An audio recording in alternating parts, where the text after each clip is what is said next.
జిల్లా పొదిలి ప్రభుత్వ ఆసుపత్రిని జిల్లా కలెక్టర్ పి రాజాబాబు ఆకస్మికంగా తనిఖీ చేశారు. ఆసుపత్రి పరిసరాలు, అవుట్ పేషెంట్ విభాగం, వార్డులు, మందుల స్టోర్ సహా అన్ని విభాగాలను కలెక్టర్ స్వయంగా పరిశీలించారు. ఈ సందర్భంగా కలెక్టర్ మాట్లాడుతూ వైద్యులు, సిబ్బంది తప్పనిసరిగా సమయపాలన పాటించాలని స్పష్టం చేశారు. విధుల నిర్వహణలో నిర్లక్ష్యం వహిస్తే కఠిన చర్యలు తప్పవని హెచ్చరించారు. ప్రభుత్వం సరఫరా చేస్తున్న మందులు ఒక్కటి మిస్ కాకుండా రోగులకు అందించాలన్నారు.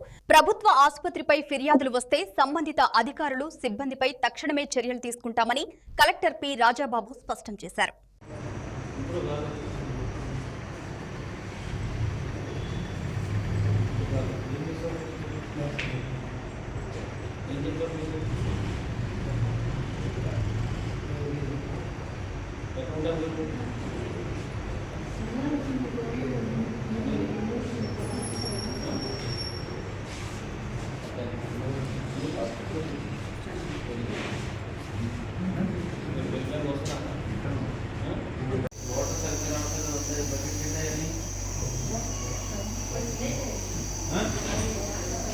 पैकेट ले अदेम पैकेट पैप अट्ला उंटे अट्टे उंटदा